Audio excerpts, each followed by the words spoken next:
Hi, I'm Warren Zenna, founder and CEO of the CRO Collective, and welcome to the CRO Spotlight Podcast. This show is focused exclusively on the success of chief revenue officers. Each week, we have an open, frank, and free-form conversation with top experts in the revenue space about the CRO role and its critical impact on B2B businesses. This podcast is the place to be for CROs, sales and marketing leaders who aspire to become CROs, and founders who are looking to appoint a CRO or want to support their CRO to succeed. Thanks for listening. Now let's go mix it up. As some of the listeners know, I have a couple of affiliations with some conferences. One is, Gerhard Schwander's Sales 3.0 event, which I do some stuff there. And frequently Gerhard has me moderate panels and speak and stuff. Anyway, one of the panels I recently moderated, Daniel was on the panel, and it turns out that we have something very interesting in common, which is we both lead chief revenue officer courses. And that was great because, there's more of them popping up. As you know, I have one, Pavilion has one, and then Daniel runs the one at the University of Chicago, which is a great institution. And so aside from doing something that we're both obviously like-minded on, we also had a great time together. We ended up spending like 2 hours, 3 hours talking, and we ended up just really seeing eye to eye on a lot of things. I think he's just a super person. And then we hung out a little bit, and I thought it would make sense to have him join me on this platform so we can discuss this, because I think we're both in agreement that this is needed, that the CRO training is necessary, and I thought we could have a discussion. So to that end, Daniel, welcome to the show, and thanks for being here. Happy to be here, Warren. Thanks for having me. Great. So, why don't you give everyone a little background? Like, how did you end up teaching a CRO course at the University of Chicago? How did that sort of happen for you? Sure.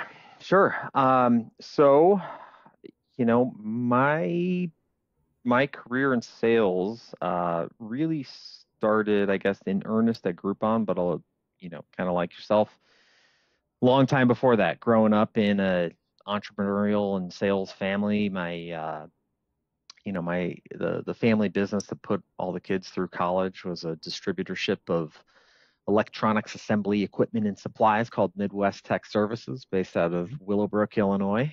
Mm-hmm. Spent 9 years working there doing customer service, a little bit of sales, carrying boxes, packing boxes in the warehouse as a kid. So I spent a lot of time growing up around a sales environment. I also came from a big family with 32 cousins and 16 aunts and uncles, and literally to a person, almost every single person is in sales of one kind or of another.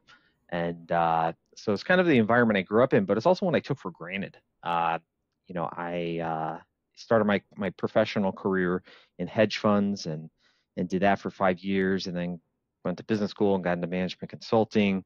But then I had a friend, almost an acquaintance really, who was aware of an opportunity at Groupon. He actually wanted to do this job, but they told him they wanted to stick where he was. And he knew me and just said, "Hey, you should check this thing out. I think you'd be a great fit for it." And it was really insightful on his part because I had no background in technology or in sales, no interest in technology or sales. But I said, "Yeah, I'll take the interview, check it out." And it just felt like I had come home. I just felt like I was in the right place. And what the role was a general manager role for a region at Groupon, but it was largely sales management, which is kind of ironic to be a manager of salespeople when you've never really sold anything in your whole life, And yep. So it was a strange position to be put in, but I found a lot that I could do a lot by listening to my employees and just finding ways to support them, but then kind of take what I learned from them and use that to guide the success that we had. And we ended up having a lot of success at that organization, and that led me to running another company when one of our finance guys went back into private equity and pulled me over there, and then went from there to be the head of sales and marketing, basically CRO at one of our biggest clients, and that was an agency at Omnicom, part of BBDO. And From there, I left there to go to Boston Consulting Group to be global topic lead for B2B go-to-market for private equity held companies, which is a very long way of saying basically the CRO topic. Yep. And so at that point, I had been, more or less the CRO role or something equivalent 3 times, and was working with a bunch of the world's leading technology companies and non-technology companies, and especially the funds that owned and invested in these companies. And that was a great jumping off point, after a couple of years doing that, to actually work on starting my own business. But while I was in the course of doing that, that's when the University of Chicago said, hey, we're thinking about a RevOps program. Would love some of your input on it. And we talked about that for a little bit. But I said, from working with a lot of these funds at University of Chicago, or at Boston Consulting Group, one of the things I've seen is that they really struggle to hire first-time CROs and identifying who would be good CRO talent, because it's a bunch of finance guys and gals who are great at what they do, but there's a big experiential sort of cultural component to identifying who's going to be a great leader of sales and marketing if you've never done that job, right? Very few of these folks have hands-on experience being salespeople or being marketing people. And so that was sort of what I saw as the demand side problem, is that the funds that do a lot of the hiring of first-time CROs struggled to identify the right talent. And they kind of knew this, so they would basically recycle the same people through a limited number of CRO roles as a result of that.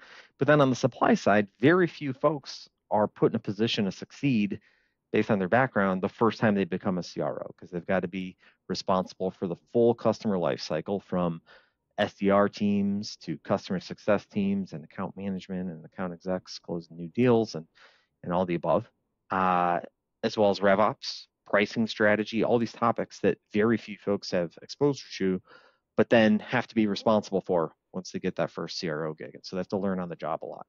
And so in this conversation with the university, basically what we identified was there's a really big opportunity to create a university program that has all of the heft and substance and weight that you would expect from the University of Chicago, and would help close this gap in the market, give the CROs, the would-be CROs, the skills that they need to be great at the job as the first time, or even if they're a repeat CRO at this point, if they want to get some real high-quality professional education, and also make it easier for private equity and venture capital funds to hire first-time CROs, because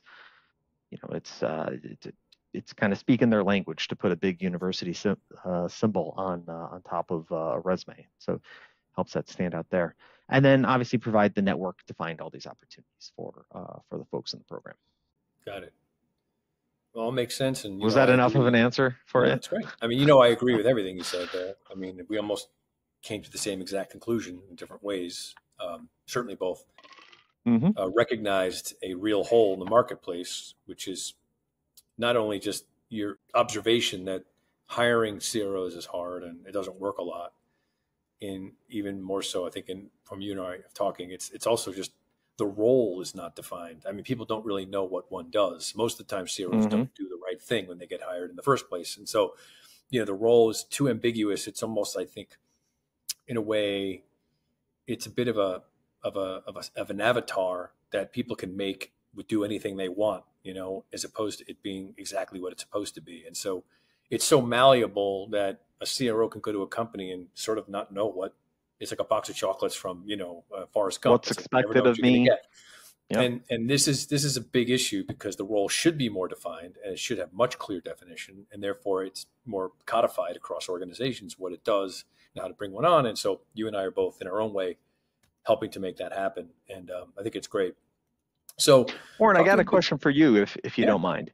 Yeah. When you're working with the companies that you work with, how do you sort of define for them, what's the little couplet that you say, this is what the CRO role should be, this is how you should think about this job? Yeah. So what I tell them is kind of like have a rote answer to this question. First thing I say to them is what a CRO isn't. Okay. A CRO is not a head of sales. It's the first thing I say, right? And the reason I say that is because most of the time that's what they think it is, right? So I'm immediately sort of intentionally challenging their current thinking. And, that's provocative for them. And they're like, well, okay, well, explain that to me.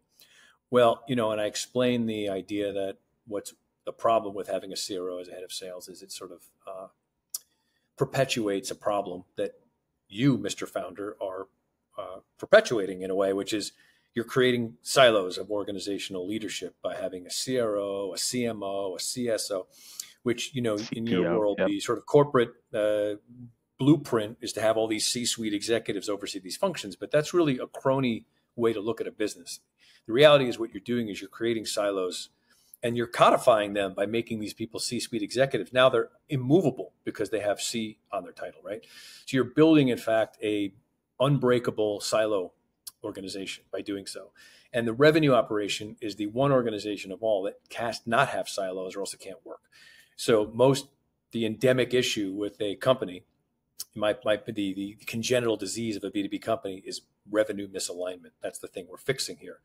And revenue misalignment is when all three of these organizations are sort of not operating on the same page. The only way to get that to happen is you need to have one person lead all of it. And the chief revenue officer is the person who's most appropriate for that role. So the definition of a chief revenue officer is someone who doesn't run sales, but oversees the entire revenue function. That means sales, marketing, customer success. I define it as the three most customer-facing parts of the business. Sometimes maybe they might have a little bit of an influence on product, depending upon the company. And certainly sometimes partnership, strategic growth, right? But mostly it's really overseeing the way and coordinating and aligning an orchestration between sales, marketing, customer success from a customer-centric, customer journey perspective. So that's how I define the role.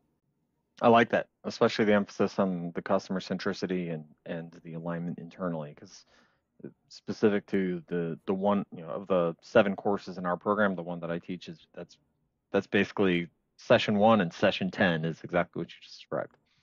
Great. Yeah. And it's the reason why I believe it should be, there's a couple of reasons. One is the obvious, which is, what's more important than the customer. I think we have as a B2B organizational, ecosystem, we've completely lost the plot on customers. We ignore them at this point. They're basically just like cannon fodder, And what's weird is because there isn't anybody that doesn't answer this question the same way. When I ask them this question, I say, where do you get most of your money from? They say, existing customers, right? Sure, of course you do. Because it's cheaper to get business from existing customers and, it's less, cost that is required to get them. And also, customers are better people to sell to than getting new ones. That doesn't mean you should stop acquiring new customers, but not at the expense of taking care of the experience of your ones that are existing. And so given that, if you know that to be true, well, then why would you not have a customer-centric go-to-market strategy? That should be the way you operate. As soon as someone goes into the customer bucket, there should be an entire focus on the way that customer is taken care of, such that that outcome is realized from whatever they purchased, and that a renewal or an upgrade or whatever is possible. But it doesn't work that way.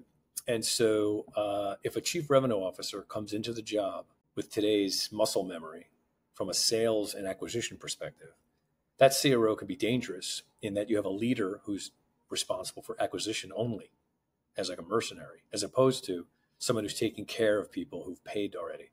So I think the customer-centric CRO is a vital part of the job. It's not just a sort of a nice to have, it's a must, Yeah, and you have to break that muscle memory too when you go from revenue VP from what you used to do to having the whole life cycle perspective and the profit perspective instead of the close this deal perspective.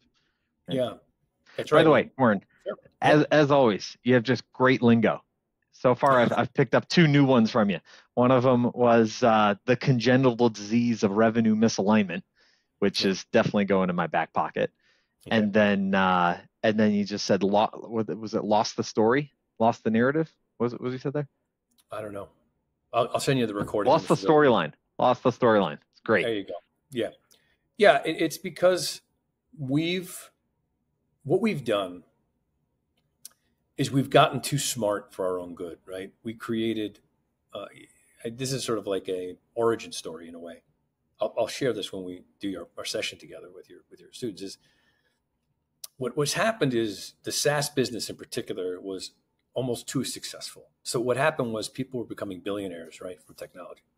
And this is very attractive to investors. If they see an opportunity like that where businesses can scale that quickly, well, then they're going to invest a lot of money in them. But they're investing in money in them for a reason that benefits them. I'm not saying I don't want to denigrate them. It's a good business model, right? Why not find a company that can churn out customers like this? It's a good business model. But it comes at the expense of the customer. And so what ended up happening was, the unicorn chasing became sort of like the mantra for investment communities. And what they did was they started to create management processes that were designed to manage multiple companies within a portfolio that was a formula. And that formula was based on customer acquisition. Because if you acquire more customers, that action or that event of acquisition of customers was the thing that triggers a lot of the ways in which money becomes reinvested again. It's like the temperature gauge, if we can continually get more people to sign up for something, not only are we getting more revenue in, but it's an indicator that the market likes the product, which means we'll give it more money. And it sort of created a incentive to do something that, while it was good, it was a cancer because it grew a part of the organization without recognizing the importance of the other part of the organization, which is customers. And so the SaaS business, its success and formulaic success also resulted in a lot of technologies that were developed. Think about all the tools that tech was built in tech to help support this. All the calling tools and the dialers, and I mean, it's insane.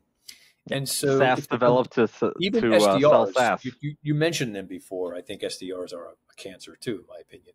Not to denigrate SDRs themselves. I like it. And the reason is because, it's not, I mean, if I hire a bunch of people that all their job is just make phone calls and send out emails all day long at a high level of activity, it's going to flood the marketplace with outbound messages that are going to turn customers off and they're not going to listen to anything anymore, which is exactly what's happening.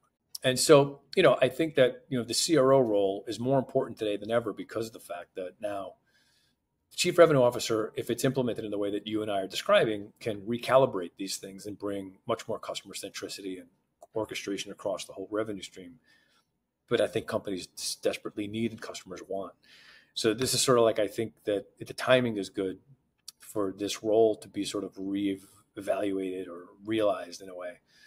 So I think we've both maybe accidentally or brilliantly, I don't know, stumbled onto what I think is a good opportunity in the marketplace. I like the second explanation better. Great minds think alike.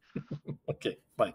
So I don't know. I mean, I step in crap all the time. I don't know what I'm doing half the time, but it worked. So it's good. And I think that there's an opportunity, and I'm glad to see organizations like as reputable as yours. I think it's great. I think there's another one too. Isn't Wharton doing one as well? I think there's a couple other colleges that are right. Isn't that true? There is a well-known university that created a knockoff program. Sure, I announced one a month after we went live. But yeah, I mean, look, I get it, and I knew that there were going to be other people coming into the marketplace, and we'll all have our slice of the pie, I suppose. But I think it's good because, as I mentioned to you too, and I'd like to get your point on this. What are your thoughts on? Okay, so your factory and my factory, at least part of my factory, is intending to produce and manufacture competent CROs that can go to a marketplace and get the job and, kind of come in with the right competencies or approach. Yep.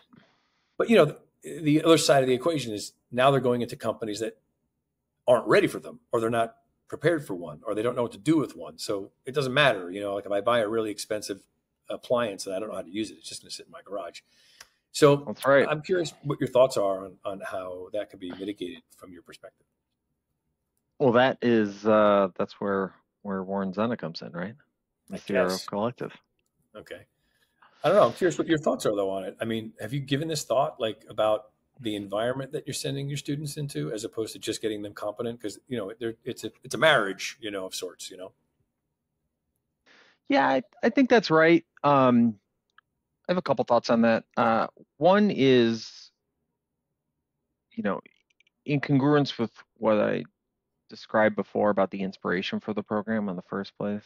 There's currently more of a need for CROs than there is a supply of CROs. So there's more opportunities than there are well-qualified bodies, and hence that recycling of the same people into the same jobs, even some folks that don't necessarily do a great job.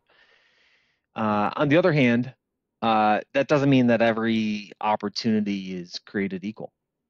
I can tell you from my own experience that I have, worked at a couple different companies in the CRO role, and some of them were more prepared than others, and they were all not terrible, not perfect, and they were also better and worse in different ways. And there are a number of factors involved in that, right? I think one thing you have to think about is the preparedness to be able to invest in go to market. You know, you can find yourself as a CRO going into a new opportunity with a company that wants to grow, and you can come in and deliver great results and find that you don't necessarily have a CFO, CEO, investor mindset of investing in growth. They'll continue to want more with less, right? And it's not necessarily putting the CRO in a position to win in that role. It's also not going to necessarily be a great, kind of one of the many paths in your overall career trajectory. Another thing to think about is basically the culture of the C-suite, right? How collaborative is a power dynamic? Are people comfortable being expert in their domain, or does everybody want to think that they are, the head of everything? Is it 5 junior CEOs, right? And that's a really important thing, in particular as a CRO, because not that you're supposed to be out there like a VP sales closing deals all the time and collaborating with your sales org, but it's still going to be part of the job. Visiting, meeting with customers. If it's not, you're not doing the job right because you don't have direct contact with the customers. You need to be having those direct conversations to inform the decisions that you're making at the top of the organization, right? And as is always the case with everybody who visits customers, you're spending more time out of the organization and you're just a little bit less part of the internal kind of culture and politics and dynamics that are, not everybody's favorite part of working in a company, but it's an important part of working in a company.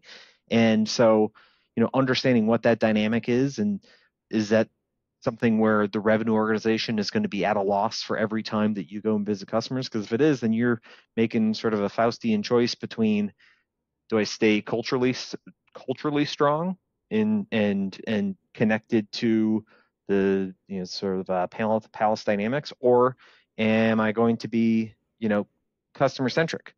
Well, you need to be able to do both, and if that C-suite culture isn't right, then you're not going to be in a position to succeed there. Yeah, okay, all good. I agree completely, and I think the problem I'm seeing in the market is that people who are looking for chief revenue officer jobs, a lot of them, unfortunately, are looking for a title. They like the title. It's attractive. It's alluring. It represents that they've ascended to a certain status.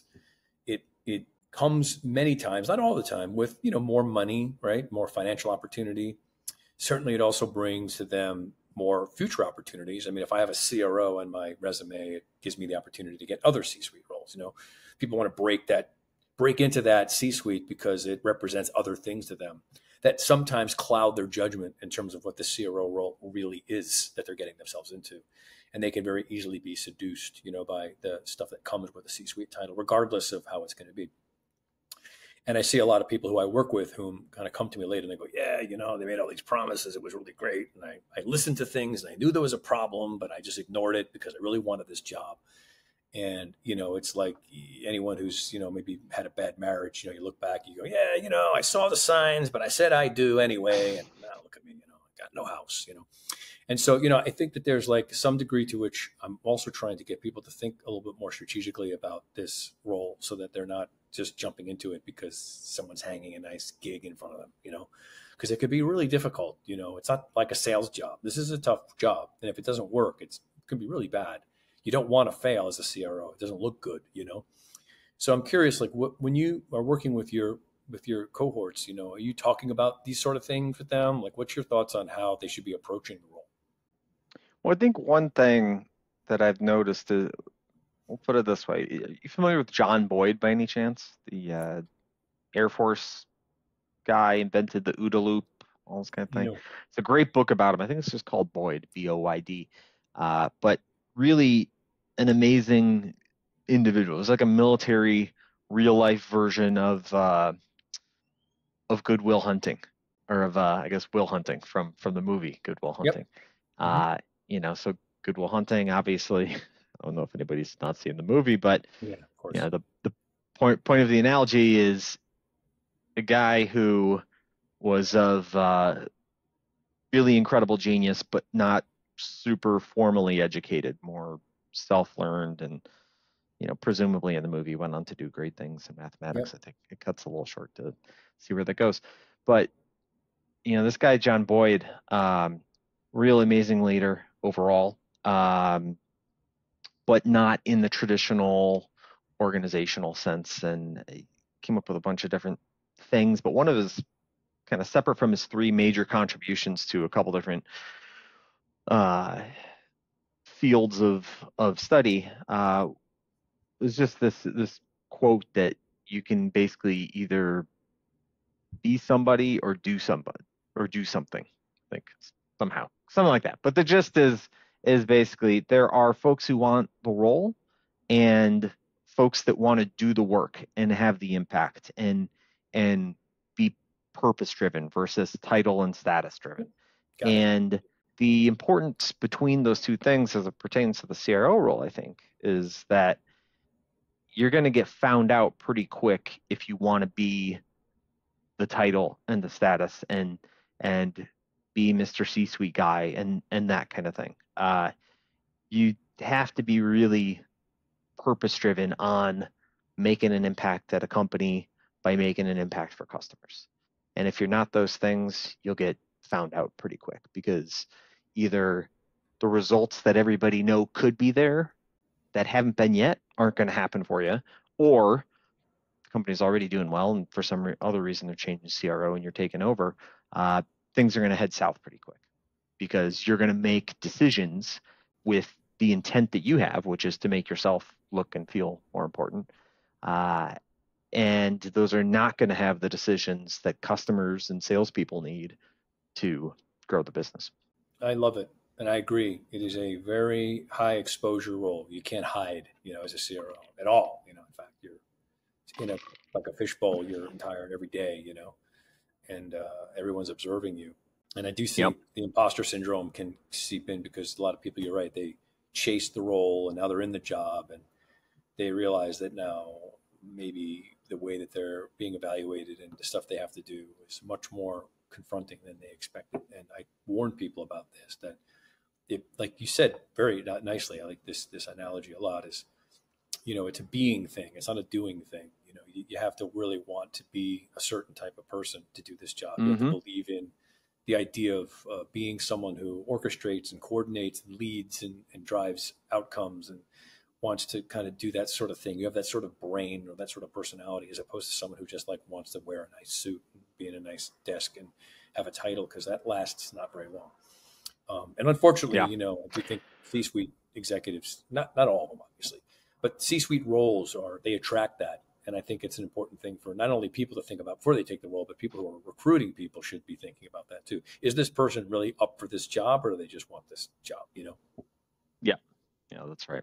One other thing that kind of brings to mind as well, though, is that there's the doing versus the being. But another important thing regarded to the doing is managing expectations, right? Because the one, fun, sometimes a little maddening aspect of being a revenue leader is no matter what you sold, no matter how much you're growing, there's only one next job, which is more, right? And it's like that scene from Mad Men where Don and Roger are pitching Dow Chemical on, taking over their account and whatnot. And Don says, while he's in a rant, you know what happiness is? It's the moment before you want more happiness. And that's why I always think about these jobs. But the problem is sometimes there's different levels of more happiness that you can feasibly and realistically get on the next session. So those expectations need to be managed. And the only real way to manage those expectations, because the optics of being someone in that position, being responsible for them, is to be really strong analytically and to be able to make a case through numbers and having the right insights and the right information and the right data collected on what's realistic to be able to achieve at any given moment. So it's not making excuses for future poor performance, but instead it's a data-driven, quantitatively substantiated expectation of what's realistic in the future. And tying it back to the relationships with the rest of the C-suite, what it might take to get there from an investment perspective. Yeah, look, I love it, and you're right. I think that you have to sort of like have a different mission mindset in this job because there is always the same story with anyone who's pursuing a role like this. I don't even remember doing movie analogies, which I'm a big person on this, so I really love that you're doing it. I do it all the time. There's a great movie with Robert Redford from the 70s called The Candidate. I remember this movie. It's a great movie. And he was like local politician. Redford was a perfect person for this. Good looking, kind of great talker. And, yeah. They had him run for president more as a way to improve his profile, not to actually win. It was sort of like a way to get him just exposure because, he's like, that's what you do. You run for president so people know you more. And of course, he ended up winning at the end. And there's this great scene after all this shit they went through. He wins. The dog that caught the fire truck. Yeah, he goes in the room with Gene Hackman was his campaign manager, and he looks at me and goes, "Now what do we do?"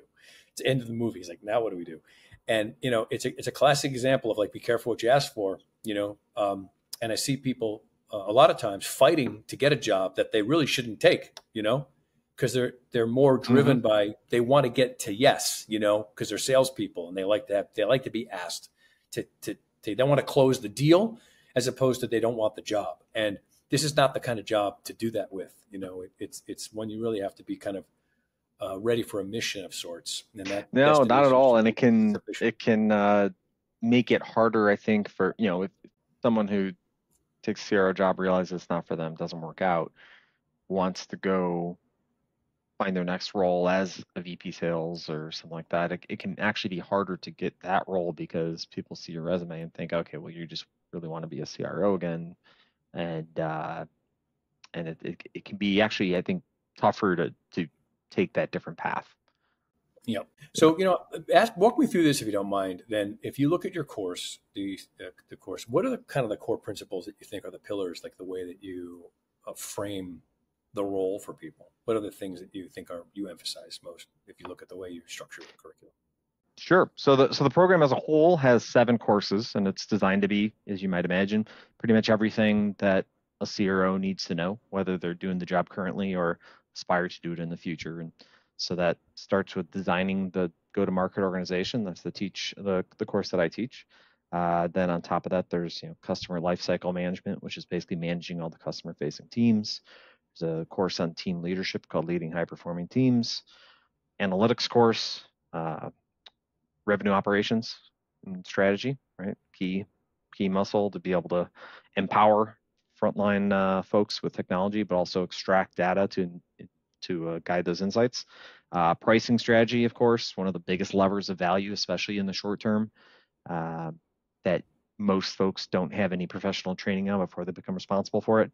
And then we have a course called Leading with Investors and Boards, which is basically about not just how to run the go-to-market organization, but how to be a CRO and operate that level and make sure that, for example, you're getting all the resources that you need to put your organization in a position to succeed. Also, how you can make sure that you're guiding the organization in the way that's most valuable for the company, because sometimes that's maximizing profitability, sometimes it's maximizing revenue, sometimes it's defending market share. Yep. So who is responsible for the curriculum? Is it you writing it yourself, or you have a collaboration? Like, what's the way in which the curriculum is generated? Yeah, so we pulled together some really excellent practitioners, folks who've been in leadership roles at a bunch of different unicorns from the tech industry, a lot of software folks. We've got a great instructor of pricing, guy named Sergio Corbo from GE and a couple other companies. And if you know those industries, pricing is a huge lever of value there. We have the head of talent for Madison Dearborn Partners, a guy named Chris Chandler, who is maybe in charge of hiring more CROs than anybody in America. Madison Dearborn is like the original mid-market private equity fund, lots of portfolio companies. So he teaches leading with investors and boards. So the first thing is putting together a great team of instructors and making sure that they're experts in what they've done, in what they cover, but also that they're folks who can speak with credibility of cutting expertise while layering in, and this is really kind of like the University of Chicago's unique secret sauce to business education, what made the University of Chicago Business School the regularly #1 ranked school in the world for MBA, pairing kind of cutting edge practitioner point of view with timeless principles from philosophy, or excuse me, psychology, economics, quantitative methods, all these kinds of things. Amazing. Great. And how long is the course? What's the length of time someone takes? So the whole program is 10 months long. So it's basically a 1-year program. There's 7 courses in it, and they're kind of divided to kind of cover all those things that we mentioned. The courses themselves range somewhere between 3 weeks on the short end to 8 weeks on the long end. There's a little buffer time between courses, so you can still have time to go on vacation and whatever else. But a really important thing too is the format of the program. So this is a very unique and frankly innovative educational product. You think about professional education and business, you generally think about an MBA or something of that nature. It's on campus, or it's evenings and weekends, but it's in person. It's an interruption in your career that doesn't have as high opportunity costs because it's for folks in their 20s. But everyone in this program is already super successful, already super accomplished. They're in their 30s, in their 40s, some people even in their 50s. And these are folks with really high opportunity costs, big, complicated lives, a lot going on. They don't have time to go back to a 1-year program or be jet setting all the world to meet in person. So we made the program mostly remote, is what I call it. So classes are live online over Zoom. So it's that in-classroom experience, but from the convenience of wherever it is that you live or wherever you have to be traveling for a client opportunity that week. But then we also wanted to make sure that you have that same experience of an in-person program where you're building deep personal relationships with a lot of folks in your cohort that are going to last you the rest of your life, the rest of your career. And so to make that happen, part of it is how we design group projects and other kind of like live social activities, things of this nature. But then we also have an in-person event that's coming up in September, actually, where we get everybody together for 4 days and kind of mix, mingle, have a kind of great old school sales boondoggle with lots of social events and some semi-plausible academic content, and just get everybody together and kind of turn those online relationships into in-person, flesh and blood relationships that are going to last forever. Because the education is super important for being able to kick ass at the job, but a big part of the long-term value of the program is that network and those relationships that future opportunities come from, and also just the humanity side of it. Excellent. I love it. Similarly, too, I mean, my course is only for people who have already kind of advanced in their careers. I'm not looking to get some salesperson that wants to be a CRO someday. It's really important to have the right people. So I know that you have other things going on. Like, I'm just curious to know what those are and if how they may kind of tie into what you're currently doing with the course. Yeah, sure. I have a software company that we're working on rolling out.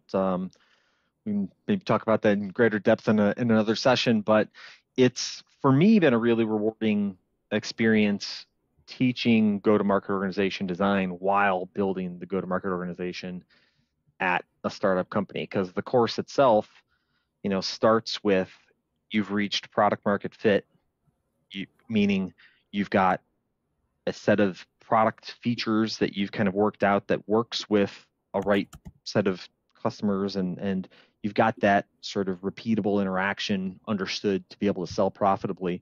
And now you need to scale from that to a revenue organization that can make that sale happen with repeatedly acquirable assets, i.e. hiring people off the street. You don't need the founder involved to close every deal. And so as we're building this company and rolling out, it's really rewarding for me to be able to actually put the ideas from the course into practice in real time and just sort of see how they manifest. It's a nice little really cool. Yeah, we can part talk of more being about part that. of I'd like academia. to. I know Cover you had time. shared with me something about it offline, but thought I'd mention it. So I wanted to. This is, as I suspected, it was a great conversation, and we're unusually like-minded in this respect. First person I spoke to that's actually doing the same thing I am. It's kind of interesting. So it's kind of cool. And I do appreciate the offer to collaborate, and I think that it's great to know that there's other people out there trying to solve the same problem, because it needs to be solved, and I can't do it all on my own, although I'd like to. Again, I want to thank you for joining me. Great conversation. Again, Daniel Frailey, Chief Revenue Officer program at the University of Chicago. Take a look at it. And Daniel, as I say, thank you so much for doing this. My pleasure, Warren. Anybody who's interested in the program, just find me on LinkedIn, Daniel, F as in Frank, R as in Richard, Ailey. And I'm the younger looking one. The older looking guy is my dad. But we'll put you in the right direction. Warren, Awesome. Thanks for giving me the opportunity to be here. It's been great. Of course. And we'll be talking soon. That's right. Thank you for listening to the CRO Spotlight Podcast. The CRO Collective's mission is to help CROs succeed and help founders and CEOs build CRO-ready organizations. You can find out more information about our services at thecrocollective.com. That's thecrocollective.com. And we look forward to having you join us next time.